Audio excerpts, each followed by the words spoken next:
Good evening प्रिय विद्यार्थियों, स्वागत है आपका अभी क्लासेस में। और आज मैं आपको पढ़ाने वाला हूं क्लास 6 के हिस्ट्री का 11वां चैप्टर। इससे पहले हम लोग 10 चैप्टर को पढ़ चुके हैं। अगर आप 10वें चैप्टर को नहीं पढ़े हैं या 10वें चैप्टर में से यानी क्लास 6 के हिस्ट्री का एक भी वीडियो नहीं देखे हैं तो डिस्क्रिप्शन में पड़े हुए लिंक से आप सभी वीडियोज़ को देख सकते हैं। क्लास 6 की हिस्ट्री की क्या खासियत है, इसमें प्राचीन इतिहास के बारे में जिक्र किया गया है। इसमें पाषाण काल, पूरा पाषाण काल, मध्य पाषाण काल, उसके बाद का समय वैदिक काल, उत्तर वैदिक काल, मौर्योत्तर काल, मौर्य काल, इन सभी चीज़ों के बारे में जो है चर्चा किया गया है।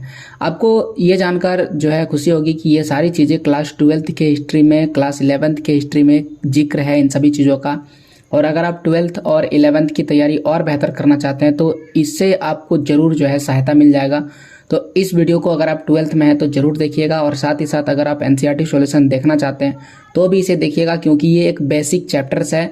यहाँ से ही इतिहास की हमारी शुरुआत होती है और हम इतिहास को पढ़ने की शुरुआत करते हैं और सीखते हैं। तो ये चीज़ें ना केवल आपको क्लास 6 में काम देने वाला है, बल्कि आपको 12th का जब हिस्ट्री पढ़िएगा उस समय भी आपको काम देगा। वहाँ भी मौर्य साम्राज्य, स्तूप, बौद्ध धर्म, गौतम बुद्ध और महावीर जैन के बारे में पढ़ना होता है, जो क्लास 6 के हिस्ट्री में दिया हुआ है। वहाँ पर भी आपको हड़प्पा सभ्यता के बारे में पढ़ना पड़ता है 12th हिस्ट्री में, और एक क्लास 6 के हिस्ट्री में भी दिया हुआ है। तो उसका कहीं ना कहीं आगे की सभी क्लासों से बहुत ज़्यादा जो है लगाव है। आज हम लोग पढ़ने वाले हैं संस्कृति एवं विज्ञान के बारे में, जो इतिहास से हमें जिसका ज्ञान हमें मिलता है। तो यहाँ पर सवाल है साइना का। साइना क्या सवाल करती है? साइना की समझ। साइना को अलग अलग प्राचीन इमारतों एवं धरोहरों की जानकारी एकत्रित करना बहुत ज़्यादा पसंद है। वो इन सभी चीज़ों को बहुत ज़्यादा एकत्रित करती है। तो धरोहर क्या होता है? जो पुरानी चीज़ें होता है उनका फ़ोटो वगैरह, ठीक है, जैसे इमारत हो गया या कोई मंदिर हो गया। अपनी दिल्ली यात्रा में उसने लोह स्तंभ को देखा और इतने साल बाद भी इस लोहे में जंग नहीं लगा था। तो लोह स्तंभ कुतुब मीनार के पास है और वहाँ पर ही इन्होंने देखा, और इसमें ये बहुत ही पुराना लोह स्तंभ है, लेकिन अभी तक भी इसमें कोई भी जंग नहीं लगा है। उसने अपने सहेली हेरेंज से इस बारे में पूछा तो उसने प्राचीन भारत की संस्कृति एवं विज्ञान के बारे में विस्तार से उसे बताया, और वही हम लोग इस पूरे चैप्टर में पढ़ेंगे, संस्कृति और विज्ञान के बारे में। कहानी की शुरुआत होती है। सबसे पहले तो यहाँ पर वही लिखा गया है कि इस अध्याय में हम भारत के प्राचीन काल की संस्कृति और विज्ञान के बारे में पढ़ेंगे। आज हमारे पास कई टेक्नोलॉजी है, कई बड़े बड़े उपकरण है, कई बड़े बड़े मशीन है, फैक्ट्रीज है, कई ऐसे टेक्नोलॉजी है, कंप्यूटर है, जिसकी मदद से हम कठिन से कठिन कार्य को सरलता से कर लेते हैं। लेकिन कल्पना कीजिए कि आज से 1000 साल पहले, 2000 साल पहले इतिहास में जो मनुष्य थे, जो राजा थे या उस समय के जो व्यक्ति थे, वो कठिन से कठिन कार्य, बड़ी बड़ी इमारतों को किस प्रकार से बनाते होंगे, और उस समय लोग किस प्रकार से रहते होंगे, कौन से पूजा पाठ, पर्व, त्यौहार और शादी विवाह में कौन से नियम और कानून को फॉलो करते होंगे। ये सारी चीज़ें हम लोग संस्कृति और विज्ञान में पढ़ते हैं। प्राचीन काल में भारत की अगर हम बात करें तो कला की बात करें, या स्थापत्य कला की बात करें, या चित्रकला की बात करें, या साहित्य की बात करें, इन सब में काफ़ी विकास हुआ है, जिसके अवशेष प्राचीन काल की गौरव गाथा व्यतीत करते हैं। तो ये सारी चीज़ें हमें उस समय तो देख नहीं पाए हैं, उनके कुछ अवशेष बचे हुए हैं, और उन्हीं अवशेषों से हम अंदाज़ा लगा करके ये बता सकते हैं कि हाँ, ये प्राचीन अवशेष ऐसे हैं जिससे उनके गौरव के बारे में पता चलता है, गौरव गाथा के बारे में पता चलता है। कुछ महत्वपूर्ण राजाओं की अपनी रुचि के कारण इनका निरंतर विकास भी होता रहा। कुछ ऐसे राजा थे जो इसमें विशेष रुचि लेते थे, और इन रुचि के चलते ये जो संस्कृति और ये जो विज्ञान है ये ख़त्म नहीं हुआ, बल्कि इनका विकास होता ही रहा। आइए तो सबसे पहले हम लोग प्राचीन काल के साहित्य के बारे में बात करते हैं, यानी कि पुराने समय में जो किताबें हुआ करता था उसके बारे में हम लोग पढ़ेंगे। प्राचीन काल के साहित्य, तो वेद जो है, वेद की अगर बात करें, जो प्राचीनतम साहित्यिक कृति है, तो वेद कितने हैं? वेद है 4, याद रखिएगा। वेद कितने हैं? 4। यहाँ पर भी लिखा है कि वेदों की संख्या कितनी है? 4, जिसमें हमें आर्यों के बारे में प्रारंभिक जानकारी मिलते हैं। आर्य कौन है, कहाँ से आए थे, ये सारी चीज़ों की जानकारी हमें कहाँ से मिलती है? वेदों से मिलती है, और इसकी संख्या 4 है। तो 4 वेदों में से जो सबसे पुराना वेद है उसे ऋग्वेद कहते हैं। ऋग्वेद, यजुर्वेद, सामवेद, अथर्ववेद, इस प्रकार से 4 वेद हैं। पहले वेद का ज्ञान मौखिक रूप से दिया जाता था। मौखिक का मतलब क्या होता है, केवल बोल करके ही इसे बोल जो है, जैसे कि हम लोग जो शिक्षा लेते हैं, हम पहले पढ़ाते हैं, लिखते हैं, फिर आप उसे अपने कॉपी में लिखते हैं, तो मौखिक भी है और लिखित भी है। परंतु पुराने समय में जो भी ज्ञान दिया जाता था वो केवल और केवल मौखिक होता था। एक व्यक्ति जो गुरु जी होते थे वो बोलते थे और जो उनके शिष्य होते थे वो उनको सुन करके ही उसे ग्रहण कर लेते थे। इस प्रकार की शिक्षा को मौखिक शिक्षा कहा जाता है। यह पीढ़ियों तक मौखिक रूप से ही आदान प्रदान होता रहा। बाद में इनका संकलन ग्रंथ के रूप में हो गया था, तो बाद में इसे ग्रंथों के रूप में लिख दिया गया। यज्ञों की अगर बात करें, यज्ञ वगैरह जो भी होता है, जिसमें कई ऐसे यज्ञ हैं जिनका जिक्र इसी किताब में किया गया, जैसे कि अश्वमेध यज्ञ। इसके बाद अगर हम कर्मकांडों की बात करें, जो मृत्यु के बाद होता है उसे कर्मकांड कहते हैं। इन सभी विधान एवं इसकी क्रियाओं की भली भांति समझने के लिए नवीन ब्राह्मण ग्रंथ की रचना हुई थी। तो एक ग्रंथ हुआ था जिसे कौन सा ग्रंथ कहा गया था, ब्राह्मण ग्रंथ। और ये कैसा ग्रंथ है, नवीन ग्रंथ है। तो पहले तो वेद, उसके बाद कौन सा ग्रंथ हुआ, ब्राह्मण ग्रंथ। और इसमें कुछ नहीं है बल्कि यज्ञ कैसे करना है, यज्ञ कौन करेगा, यज्ञ के क्या नियम होने चाहिए, यज्ञ में कौन से यज्ञ के क्या जाप होने चाहिए, किन मंत्रों का उच्चारण किया जाना चाहिए, और कर्मकांड के क्या नियम कानून होना चाहिए, ये सारी जानकारियां कहाँ पर दिया गया है, ब्राह्मण ग्रंथ में दिया गया है। ब्राह्मण साहित्य के नाम से भी जाना जाता है। ये जो ग्रंथ है ब्राह्मण ग्रंथ, इसे हम लोग ब्राह्मण साहित्य के नाम से भी जानते हैं। तो ये हो गया साहित्य का परिचय। अब अगला जो परिचय है वह है उपनिषद के बारे में। अब ये उपनिषद क्या है, तो यहाँ देखिए उपनिषद की अगर हम बात करें तो 108 उपनिषद है। उपनिषद कुल मिलाकर के टोटल 108 है। उपनिषद में आत्मा के बारे में, परमात्मा के बारे में एवं संसार के संदर्भ में प्रचलित दार्शनिक विचारों का संग्रह मिलता है कि आत्मा क्या होता है, परमात्मा क्या होता है, कैसे आत्मा को संतुष्ट किया जाता है, कैसे परमात्मा को संतुष्ट किया जाता है, ये सारी चीज़ें कैसे मिलता है।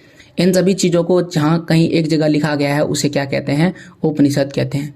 क्योंकि उपनिषद जो है वो वैदिक साहित्य का अंतिम भाग है। याद रखिएगा, ये जो वैदिक साहित्य है, कितने वैदिक साहित्य है, 4 वैदिक साहित्य हैं। वैदिक साहित्य 4 हैं और इसका लास्ट में 4 गो वेद, चारों वेद के बाद अंतिम में क्या बनाया गया, उपनिषद बनाया गया।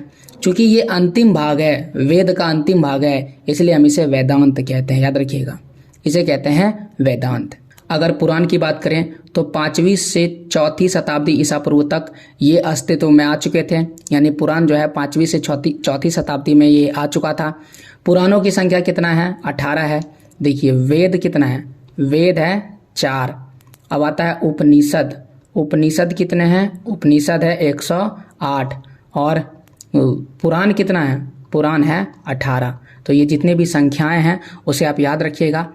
और इन पुराणों में जितने भी पुराण हैं उसमें से जो विष्णु पुराण, मत्स्य पुराण, वायु पुराण, भगवत पुराण, ये सर्वाधिक महत्वपूर्ण पुराण है। इसमें राजाओं की वंशावली दिया गया है और 18 पुराणों में मत्स्य पुराण जो है वो सबसे पुराना है। याद रखिएगा, मत्स्य पुराण जो है वो सबसे पुराना पुराण है। पुराणों में हमें नंद वंश के बारे में पता चलता है, मौर्य वंश के बारे में पता चलता है, कुषाण वंश के बारे में पता चलता है, सातवाहन वंश, शुंग वंश, इन सभी चीज़ों के बारे में कई जानकारियाँ मिलती है। इसलिए पुराण बहुत ज़्यादा महत्वपूर्ण है और इसीलिए हम लोग पुराण को पढ़ते भी हैं। अब यहाँ पर एक पुराण के बारे में लिखा हुआ है। चूँकि मैं झारखंड का निवासी हूँ और ये बुक जो है वो झारखंड की JECRT है, ठीक है, JECRT, ओके। तो इसीलिए इसमें झारखंड के बारे में विशेष रूप से दिया गया है और NCERT के ही आधारित पर ये किताब है। पूरी तरह से NCERT में जो भी चीज़ दिया गया वो इसमें दिया गया है। यहाँ पर लिखा है कि वायु पुराण में छोटा नागपुर, जिसे अभी हम लोग झारखंड कहते हैं, छोटा नागपुर को मुरंड और विष्णु पुराण में मुंड कहा गया। याद रखिएगा, छोटा नागपुर यानी कि जो झारखंड है उसे वायु पुराण में क्या कहा गया, मुरंड कहा गया है, और विष्णु पुराण में क्या कहा गया, सिर्फ और सिर्फ मुंड कहा गया है। अब आते हैं महाकाव्य की बात करते हैं। महाकाव्य, अगर महाकाव्य की बात करें तो सबसे पहला नाम आएगा रामायण और दूसरा नाम आएगा महाभारत। जो रामायण और महाभारत है भारत के 2 सर्वाधिक प्राचीनतम महाकाव्य है। अगर रामायण की बात करें तो रामायण की रचना महर्षि वाल्मीकि द्वारा संस्कृत भाषा में की गई थी और महाभारत की रचना की बात करें तो महर्षि वेद व्यास ने किया था। रामायण अगर आप पढ़िएगा या फिर इसके वीडियोस भी अवेलेबल, अगर आप इसे देखिएगा तो इसमें कौशल का अर्थ यहाँ पर लिखा हुआ अयोध्या के राजकुमार श्री राम और इनके जो भाई हैं या फिर उनकी पत्नियां हैं, या राम वध वगैरह, ये सारी चीज़ें, इनकी कथा का वर्णन इस पूरे रामायण में किया गया है। वही महाभारत की बात करें तो महाभारत का रचना तो बता दिए, महर्षि वेद व्यास ने किया था। यह महाकाव्य रामायण से वृहद, वृहद का मतलब होता है बड़ा है, रामायण से बहुत बड़ा है। प्रारंभ में इसमें 2400 श्लोक वाले इस महाकाव्य को जय संहिता कहा गया है। तो इसमें 2400, माफ कीजिए 24,000 लिखा हुआ है, 2400 नहीं 24,000 है, ओके। 24,000 श्लोक था इसमें, और इसे हम लोग जय संहिता कहते थे, जय संहिता। इस महाकाव्य से राजनीतिक, सामाजिक एवं धार्मिक स्थिति का ज्ञान होता है। उस समय की राजनीति के बारे में इसमें दिया गया है, तो राजनीतिक ज्ञान भी होता है, सामाजिक ज्ञान भी होता है एवं धार्मिक स्थिति का ज्ञान होता है। महाभारत में क्या लिखा गया है, तो महाभारत में कौरवों एवं पांडवों के बीच युद्ध का वर्णन किया गया है। यह युद्ध कुरु वंश, ये कुरु जो क्षेत्र है वहीं पर कुरु वंश की राजधानी, इस राजधानी का नाम है हस्तिनापुर। तो हस्तिनापुर की राजगद्दी लेने के लिए जो है युद्ध होता है, किनके बीच में, कौरवों के बीच में और पांडवों के बीच में। और इसमें जीतता कौन है, इसमें जीतता है पांडव। क्यों, क्योंकि पांडव के साथ कौन थे, श्री कृष्ण जी थे, याद रखिएगा। श्री कृष्ण जी पांडव के साथ थे, इसलिए पांडव जीत जाते हैं और कौरवों की क्या हो जाती है, हार हो जाती है। और कौरव जो था वो अधर्म के रास्ते पर चल रहा था, जबकि पांडव धर्म के रास्ते पर चल रहा था। और हमेशा किसकी जीत होती है, धर्म की जीत होती है। अब यहाँ पर याद रखिए, बौद्ध धर्म और जैन धर्म भी एक महत्वपूर्ण धर्म है, और इनसे भी जुड़े हुए कई जो है साहित्यिक स्रोत हमें मिलते हैं। अगर पिछले अध्याय की बात करें 6, अगर आप मेरे सभी वीडियोस देख रहे हैं एनसीईआरटी सीरीज़ का, तो हिस्ट्री का जो छठा चैप्टर पढ़ाए थे 6 क्लास का, उसमें हमने जैन धर्म के बारे में पूरा डिटेल से पढ़ा था, और बौद्ध धर्म के बारे में भी पूरा डिटेल से पढ़ा था, इनके विकास के बारे में पढ़ा है। इस काल में धर्मों के अनुयायियों के द्वारा कई ग्रंथों को भी लिखा गया, जो ऐतिहासिक दृष्टिकोण से महत्वपूर्ण है, काफ़ी महत्वपूर्ण है, यहाँ पर लिखा हुआ है। तो बौद्ध धर्म के अगर पवित्र ग्रंथ की बात करें तो उनका नाम है त्रिपिटक, याद रखिएगा। त्रिपिटक किसका है, बौद्ध धर्म का पवित्र ग्रंथ है। यह जो है पाली भाषा में लिखा गया, पाली उस समय का प्राचीन भाषा है। अभी जिस भाषा में आप लिखावट देख रहे हैं यह हिंदी भाषा है। त्रिपिटक, त्रि का मतलब होता है 3, त्रि का मतलब क्या होता है 3, तो त्रिपिटक में 3 पिटक है। कौन कौन सा 3 पिटक है, सबसे पहले देखिए सुत्त पिटक लिखा गया है, दूसरा विनय पिटक लिखा गया है, और तीसरा अभिधम्म पिटक है। तो इस प्रकार से ये जो त्रिपिटक है इसमें कितना पिटक लिखा गया है, 3 पिटक जो है इसमें रखा गया है। सुत्त पिटक में क्या है, सुत्त पिटक में बुद्ध के धार्मिक विचार और उपदेश का संग्रह है। अगर हम विनय पिटक की बात करें तो बौद्ध मठ के निवासियों का अनुशासन संबंधी नियम है। जो बौद्ध धर्म के लोग हैं वो मठों में रहा करते हैं। मठ समझ लीजिए एक तरह से बौद्ध धर्म के लोगों के रहने का एक जगह है, और वहाँ पर किस तरह के लोग रह सकते हैं, उनके क्या नियम कानून होना चाहिए, किस अनुशासन को पालन करना चाहिए, ये सारे नियम किस में लिखा हुआ है, ये लिखा हुआ विनय पिटक में। और बौद्ध धर्म, गौतम बुद्ध ने जो ओरिजिनल बात बोला था, उनके जो ओरिजिनल विचार हैं, जो उपदेश है, उसको किस में रखा गया है, सुत्त पिटक में रखा गया है। लास्ट आता है अभिधम्म पिटक। तो कहता है अभिधम्म पिटक में बौद्ध के मतों का दर्शन का वर्णन किया गया है। इसके अलावा भी बौद्ध धर्म के कई ग्रंथ मिलते हैं, जैसे कि जातक कथा में महात्मा बुद्ध के पूर्व जन्म की कहानियां, यानी कि महात्मा बुद्ध के जन्म के पहले की कहानियों का इसमें जिक्र किया गया है। और इसकी भी भाषा कौन सी भाषा है, यह भी पाली भाषा में लिखा गया है। बुद्ध चरित्र, ये एक किताब है, याद रखिएगा। कौन सा किताब है, बुद्ध चरित्र। तो बुद्ध चरित्र में बुद्ध की जीवनी लिखा होगा, जैसा कि किताब से पता चलता है। इसे अश्व घोष ने संस्कृत भाषा में लिखा है। तो बुद्ध चरित्र को किसने लिखा है, अश्व घोष ने लिखा है। किस भाषा में लिखा है, संस्कृत भाषा में लिखा गया है। अब बात करते हैं जैन साहित्य के बारे में। तो अगर आप जैन साहित्य की बात करें तो जैन के जो प्रमुख साहित्य वह है आगम, आगम कहा जाता है। जैन धर्म का जो प्रारंभिक इतिहास है उसकी बारे में जानकारी हमें कल्पसूत्र से ज्ञान होता है, कल्पसूत्र से ज्ञान होता है, जिसकी रचना भद्रबाहु ने किया था। परिशिष्ट वर्णन की रचना हेमचंद्र, ये भी किताब है परिशिष्ट वर्णन, इसकी रचना किसने किया था, हेमचंद ने किया था। और जैन धर्म का एक महत्वपूर्ण ग्रंथ है। जैन साहित्य जो है प्रकृत एवं संस्कृत भाषा में मिलते हैं।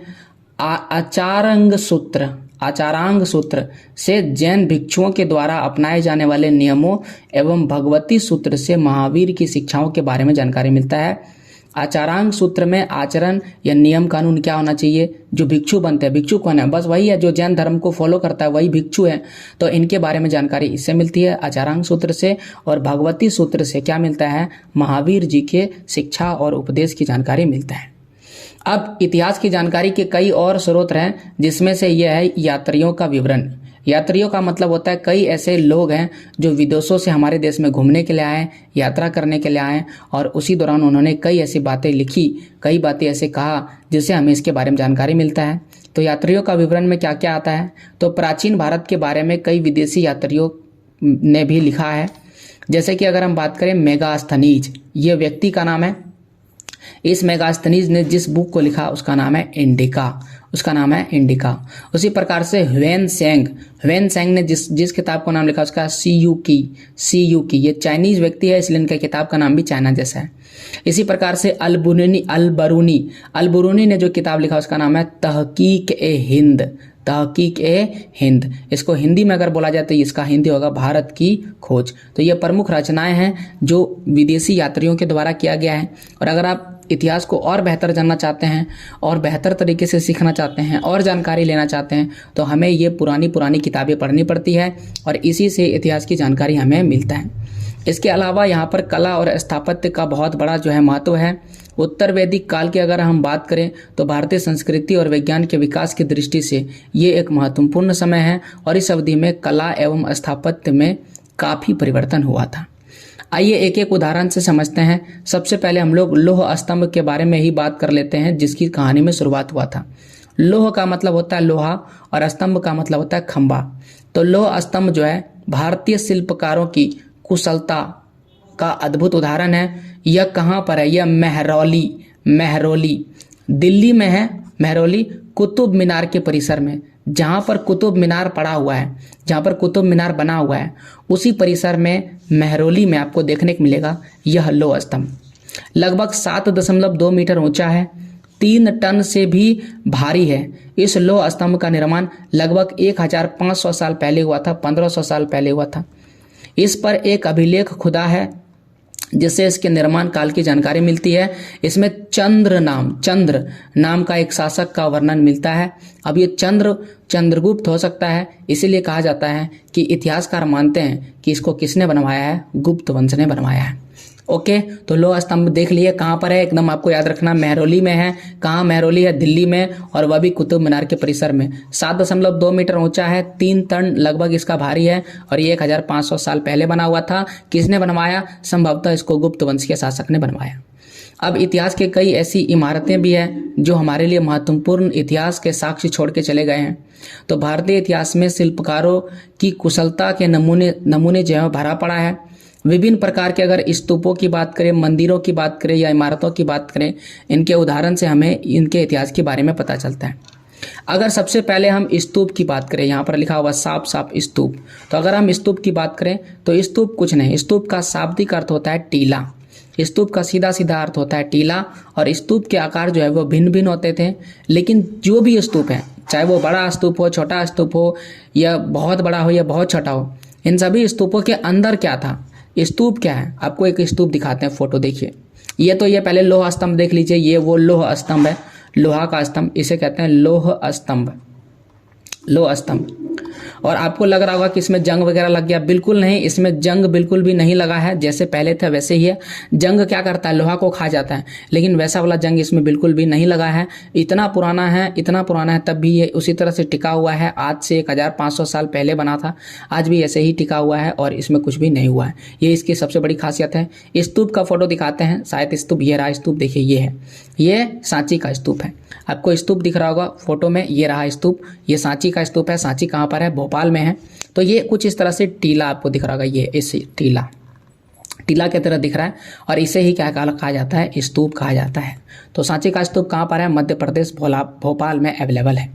अब यहाँ पर समझिए कहानी को कि यहाँ पर स्तूप में क्या है, आखिरकार इसके अंदर क्या है। कभी कभी सवाल आता है, चारों तरफ से तो घेरा है, लेकिन इसके अंदर क्या है? इसके अंदर एक छोटा सा डिब्बा रखा जाता है। सिंपल सा, इसके अंदर कुछ नहीं है बल्कि एक छोटा सा डिब्बा है।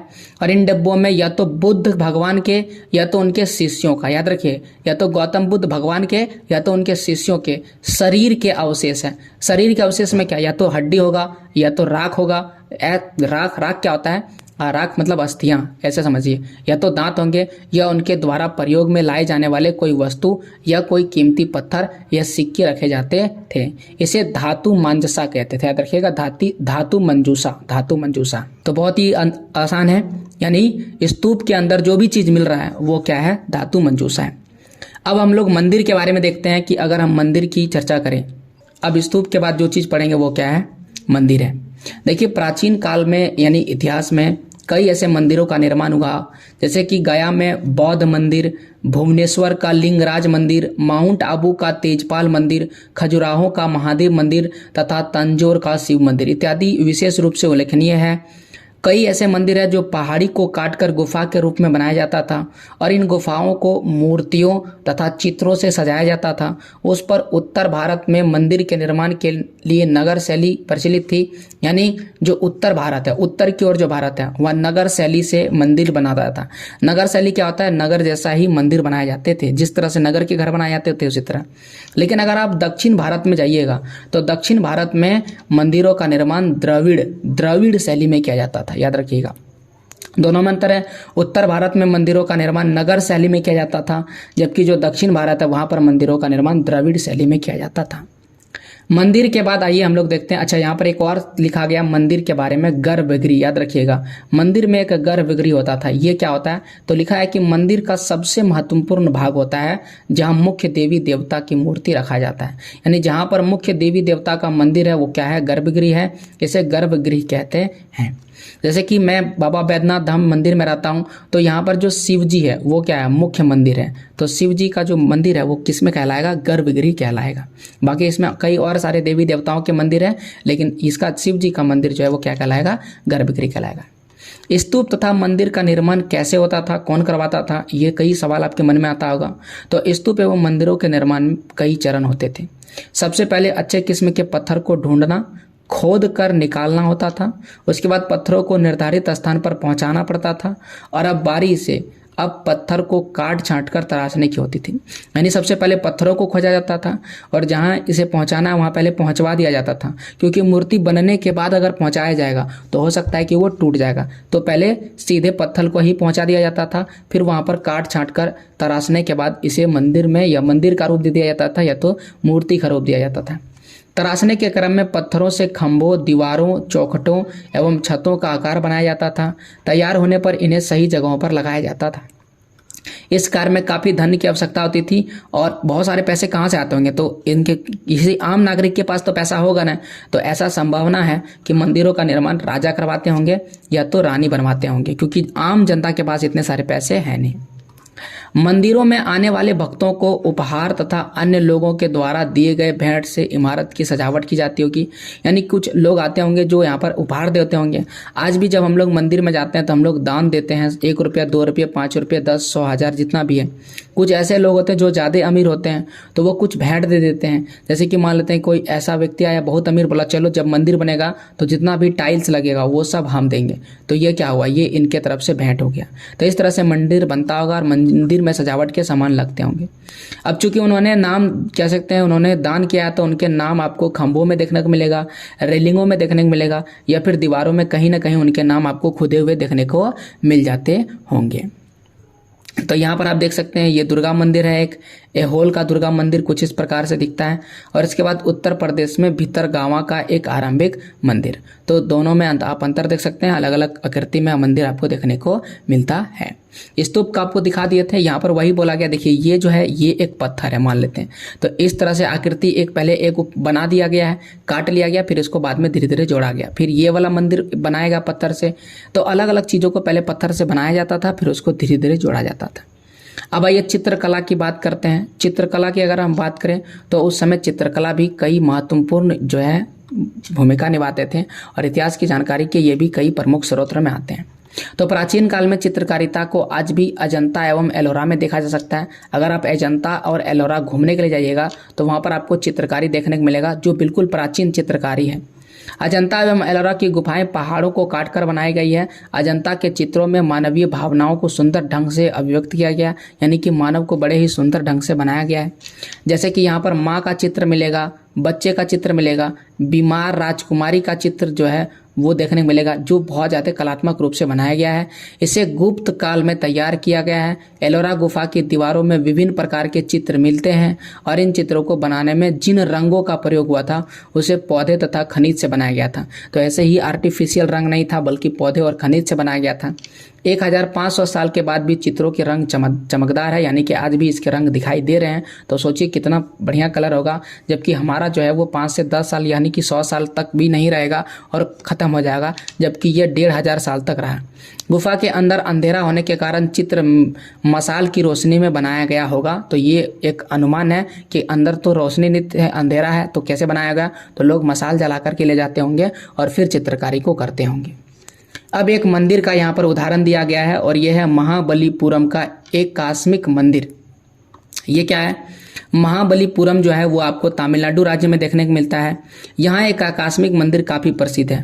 इसमें कई मंदिर है और प्रत्येक मंदिर एक ही शिला पहाड़ को काटकर बनाया गया है, यानी कि आपको बहुत सारे मंदिर देखने को मिलेगा। देखिए ये आपको एक मंदिर है, ये मंदिर है, ये मंदिर है, ये। लेकिन आप कल्पना कीजिए कि ये जितना भी मंदिर बनाया गया, सबसे पहले ये एक बड़ा सा पहाड़ था, पत्थर था, और इस पत्थर को क्या किया गया? काटा गया धीरे धीरे छेनी और हथौड़ी की मदद से, और इसमें आपको 1 2 3 4 ऐसे करके मंदिर निकाला गया। चूंकि ये एक ही पत्थर का था, एक ही विशाल पहाड़ को काटा गया, इसलिए हम एकास्म कहा जाता है, इसलिए इन्हें एकास्म कहा जाता है।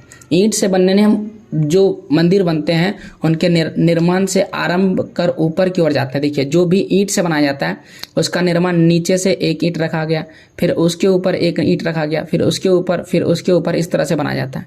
लेकिन जो चट्टानों से बनता है, तराश कर बनाए जाने वाले मंदिर ऊपर से नीचे की ओर बनता है। इसमें उल्टा बनता है, ये पहले ऊपर बनता है और फिर ये धीरे धीरे नीचे बनता है। तो इसमें बड़ा ही विचित्र है। आप कल्पना कीजिए कि कोई भी चीज़ अब ऊपर से बन रहा है तो जो बनाने वाले होगा उन्होंने पहले ही अपने दिमाग में जो भी चीज़ बनाना होगा उसे अपने दिमाग में पहले बनाया होगा। कहते हैं सपने पूरे होने से पहले उसे उसके मन में पूरा होता है। उसी प्रकार से ये मंदिर पहले जो भी बनाया होगा पहले उन्होंने दिमाग में बनाया होगा और फिर दिमाग में बनाने के बाद उसे धीरे धीरे रूप दिया होगा। ऐसे करके पहले ये वाला बना होगा, फिर पहाड़ को काट के फिर ये वाला। तो ये थोड़ा कठिन काम होता है, इसमें गलती की कोई गुंजाइश नहीं होती है। तो इससे क्या पता चलता है? उस समय के लोग काफ़ी जो है टैलेंटेड होंगे, कई यादगार व्यक्ति होंगे जिनको याद रखने की क्षमता बहुत ज़्यादा होगा। अब आता है विज्ञान की बात करते हैं। तो विज्ञान की बात करें तो प्राचीन काल में विज्ञान के क्षेत्र में भी काफ़ी प्रगति हुई है। उस काल में लोग गणित के बारे में जानते थे, खगोल शास्त्र के बारे में जानते थे, चिकित्सा शास्त्र के बारे में जानते थे और प्रौद्योगिकी क्षेत्र के बारे में भी महत्वपूर्ण योगदान था। 6ठी सदी में आर्यभट्ट एक महान गणितज्ञ तथा खगोलीय शास्त्र थे। उन्होंने आर्यभट्टियम नामक पुस्तक लिखा है। तो आर्यभट्ट ने कौन सा पुस्तक लिखा था? इसका नाम है आर्यभट्टियम। गणित के क्षेत्र में शून्य की अगर हम बात करें, जिसके बिना गणित बहुत ज़्यादा अधूरा है, एवं दशमलव पद्धति की अगर बात करें, जिसके बिना भी गणित बिल्कुल जो है सामान्य जीरो हो जाएगा, ये आर्यभट्ट की प्रमुख देन है। तो आर्यभट्ट ने ही पूरी दुनिया को शून्य सिखाया और दशमलव सिखाया। ग्रहों की अगर हम बात करें, तारों की स्थिति का पता किसने लगाया? वो सर्वप्रथम खगोल शास्त्री थे। कौन? बाणभट्ट, जिन्होंने लगाया। उन्होंने सूर्य के बारे में पढ़ा, चंद्रमा के बारे में पढ़ा, ग्रहण के कारणों का वैज्ञानिक तर्क दिया और आर्यभट्ट ने पृथ्वी की परिधि को मापने का विधि भी बता दिया कि परिधि किस प्रकार से मापेंगे पृथ्वी की। वाराहमिहिर, याद रखिएगा, वाराहमिहिर ने सबसे पहले बताया कि चंद्रमा पृथ्वी का चक्कर लगाता है एवं पृथ्वी सूर्य का। नहीं तो लोग क्या समझते थे? लोग समझते थे कि सूर्य जो है पृथ्वी का चक्कर लगा रहा है। यहाँ तक कि अंग्रेज भी यही समझते थे, लेकिन बाद में अंग्रेज का मतलब यूरोपीय लोग, लेकिन हमने लोगों को बताया कि चंद्रमा जो है वो पृथ्वी का चक्कर लगाता है। ध्यान से समझिए, चंद्रमा किसका चक्कर लगाता है? पृथ्वी का, और पृथ्वी जो है वो सूर्य का चक्कर लगाता है। आगे देखा जाए तो आगे उन्होंने त्रिभुज का क्षेत्रफल ज्ञात करने के लिए सूत्र भी दिए थे। अन्य गणितज्ञों ने भी गणित के कई सूत्र दिए। ऐसे लोगों में श्रीधराचार्य, इसके बाद भास्कराचार्य, आपस्तंभ, बौद्धयान, इनका नाम जो है वो जाता है। किस लिए? गणित के सूत्र देने के लिए उन्होंने बहुत सारे गणित दिए। बौधायन किताब का नाम है। बौधायन सल्व सूत्र का संकलन किया गया है। इसमें पाइथागोरियन त्रिक के कई उदाहरण देखने को मिलते हैं। पाइथागोरियन त्रिक क्या होता है? ये है पाइथागोरियन त्रिक, 1 2 3 1 2 3, ये पाइथागोरस त्रिक है। इसमें होता क्या है? ये कहता है कि अगर कोई त्रिभुज समकोण त्रिभुज है तो उसमें किसी भी दो भुजा का योग तीसरे भुजा से बड़ा होगा, इसे हम पाइथागोरस त्रिक कहते हैं। तो आप जोड़ के देख लीजिए, 12 5 कितना हो रहा है 17, जो 13 से क्या है बड़ा है। उसी प्रकार से 12 और 13 अगर आप जोड़िएगा तो ये 25 होगा, जो क्या है 5 से बड़ा है। तो इस प्रकार से कोई भी दो भुजा अगर आप 13 और 5 जोड़िएगा तो 18 होगा, जो 12 से क्या है बड़ा है। कोई भी दो भुजा अगर आप जोड़िएगा तो तीसरा से बड़ा होगा, इसे पाइथागोरस त्रिक कहते हैं। ग्रंथों में लिखा है कि गणित का सूत्र दूसरे शास्त्रों से क्या है उच्च है, बेहतर है। प्राचीन काल में विज्ञान के क्षेत्र में काफ़ी प्रगति भी हुई है। लोग स्टील बनाने की कला से परिचित थे। दिल्ली में कुतुब मीनार परिसर में खड़ा लौह स्तंभ इसका प्रमाण है कि लोग स्टील के बारे में जानते थे, तभी तो उसमें जंग नहीं लगा है। इस स्तंभ में आज तक जंग नहीं लगा है। चिकित्सा शास्त्र की बात करें तो चरक एवं सुश्रुत नाम प्रमुखता से लिया जाता है। सुश्रुत जो है वो भारतीय शल्य चिकित्सा के जनक माने जाते हैं। शल्य चिकित्सा का मतलब क्या होता है, जो चीर फाड़ वाला होता है उसे शल्य चिकित्सा कहते हैं। तो कौन किए थे, सुश्रुत सर पे सबसे पहले। और चरक जो है, चरक का संबंध आयुर्वेद से है। तो आयुर्वेद का शुरुआत किसने किया था, चरक ने किया था। इन दोनों के द्वारा लिखे गए ग्रंथ जो है कौन सा है, चरक साहित्य चरक द्वारा लिखा गया, और सुश्रुत साहित्य किसके द्वारा लिखा गया, सुश्रुत के द्वारा लिखा गया।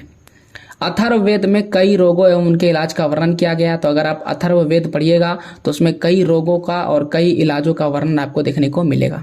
ये सारी चीज़ें हमें पता था कि हमारा जो विज्ञान था, हमारा जो साहित्य था, हमारा जो आयुर्वेद था बहुत ही महान था, और साथ ही साथ हमें कला का कई ज्ञान था। यहाँ पर ही चैप्टर खत्म होता है, लेकिन अंत में झारखंड की स्थापत्य कला के बारे में जिक्र किया गया है। तो आइए इसको पढ़ते हैं। उससे पहले यहाँ पर एक और चीज़ लिखा हुआ है, इसको पढ़ लेते हैं।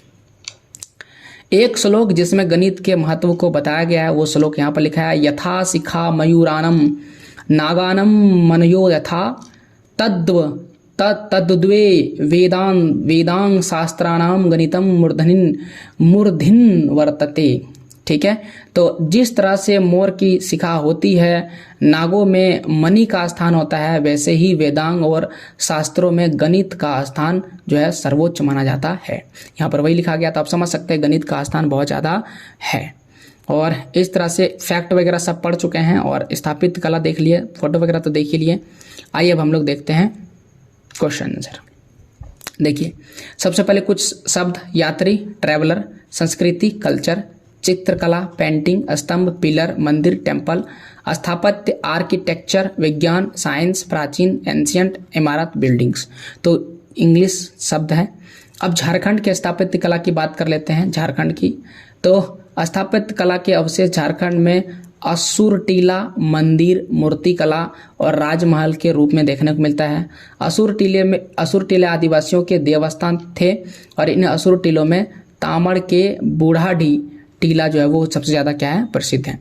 मंदिर के रूप में स्थापत्य कला के जो अवशेष मिले हैं उसमें से कुछ प्रसिद्ध मंदिर जो है यहाँ पर है, जैसे कि हप्पा मुनि का मंदिर गुमला घगरा प्रखंड गम्हरिया में देखने को मिलता है। जगन्नाथ मंदिर रांची में देखने को मिलता है। दिवड़ी मंदिर तामड़ रांची में देखने को मिलता है।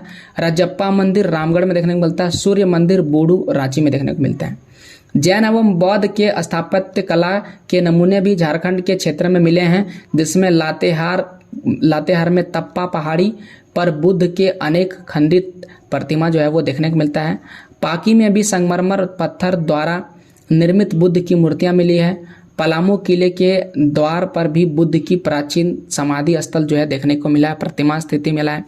सिंहभूम की अगर बात करें, जो जिला है किसका, झारखंड का, वेणु सागर में जैन मंदिर के अवशेष मिले हैं। किला की अगर बात करें तो राजमहल के रूप में डोईसा के राजमहल, पालाकोट का महल, तिमली का किला, पलामू का किला, नागफेनी का किला एवं रातू का किला झारखंड में स्थापत्य कला के प्रमुख नमूने हैं। इनमें चेर शासकों द्वारा निर्मित पलामू किला काफ़ी महत्वपूर्ण है, चेर द्वारा बनवाया गया था। इस किला में नए किले का नागपुर दरवाज़ा दर्शनीय है। नागपुर दरवाज़ा दर्शनीय मतलब देखने के लिए बहुत सारे लोग आते हैं। इसी महल में झारखंड का सबसे पुराना मस्जिद भी स्थित है, जो 2 गुंबदों वाली मस्जिद है, जिसे सूबेदार दाऊद खां, याद रखिएगा, सूबेदार दाऊद खां ने बनवाया था। इस पुराने किले में 1.5 किलोमीटर की परिधि में एक आयताकार संरचना भी देखने को मिलता है। तो ये झारखंड का स्थापत्य कला था, और चैप्टर यहाँ पर ख़त्म होता है। और इस चैप्टर के साथ क्लास 6 का पूरा हिस्ट्री क्या हो गया, ख़त्म हो गया। अब क्लास 6 का हिस्ट्री चूंकि ख़त्म हो चुका है, तो अब हम अपलोड करेंगे क्लास 7 का हिस्ट्री। ओके, क्लास 6 का ज्योग्राफी का वीडियोस पहले से अपलोडेड है, बहुत ही महत्वपूर्ण है। अक्षांश, देशांतर, अक्षांश रेखा, देशांतर रेखा, अक्षांश और देशांतर रेखाओं के बीच का क्षेत्र और भी कई ऐसे महत्वपूर्ण पॉइंट्स है जो क्लास 6 के ज्योग्राफी में मिलता है, तो उस वीडियो को भी जरूर देखिएगा। आइए क्वेश्चन आंसर पर देखते हैं।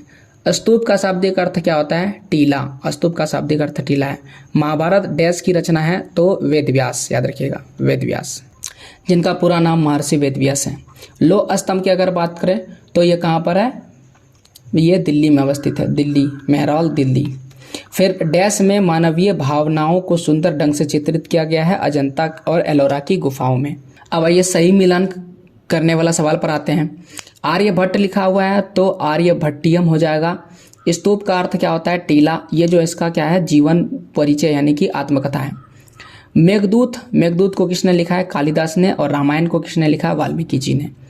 नीचे प्रश्न लिखे हुए हैं, जैसे कि पुराणों से हमें क्या जानकारी प्राप्त होती है। लौह स्तंभ की 2 विशेषताएं लिखिए। स्तूप का शाब्दिक अर्थ क्या होता है? पाए जाने वाले स्तूप में समानता का उल्लेख कीजिए। और प्राचीन गणितज्ञों द्वारा रचित 2 पुस्तकों के नाम लिखिए। ये वो प्रश्न है जिससे पता चलेगा कि आप सही में इस किताब को समझे हैं या नहीं समझे हैं। तो इस सवाल का जवाब आप देने का प्रयास कीजिए। अगर आप इन सवालों का जवाब नहीं लिख पाते हैं तो मेरा एक चैनल है अभी क्लासेस डाउट, तो अभी क्लासेस डाउट को आप सब्सक्राइब कीजिए। वहाँ पर मैं इस वीडियो का जरूर जो है ना वो क्या करूँगा, आपको वीडियो अपलोड करूँगा ताकि आप इसके कह सकते हैं आंसर ढूंढ सके। DOUBTS doubts. ओके, तो इस तरह से अगर आप इन सवालों का जवाब नहीं चाहते हैं तो अभी क्लासेस डाउट को सब्सक्राइब कीजिए, वहाँ पर आपको इसका आंसर मिल जाएगा। और यहाँ तक कि आइए चर्चा करें भी, इन सवालों का जवाब मैं लिख करके अपलोड कर दूँगा। तो यहाँ पर ख़त्म होता है क्लास 6 का हिस्ट्री। उम्मीद है आपको ये पूरा बुक जो है बेहतर समझ में आया होगा। अगर आप बाकी वीडियोज़ को नहीं देखे हैं तो डिस्क्रिप्शन में पड़े हुए लिंक से बाकी वीडियोज़ को देख सकते हैं। पूरा वीडियो देखने के लिए थैंक यू। मिलते हैं आपसे अगले वीडियो में क्लास 7 की वीडियोज़ में। तब तक के लिए जय हिंद, जय भारत, वंदे मातरम।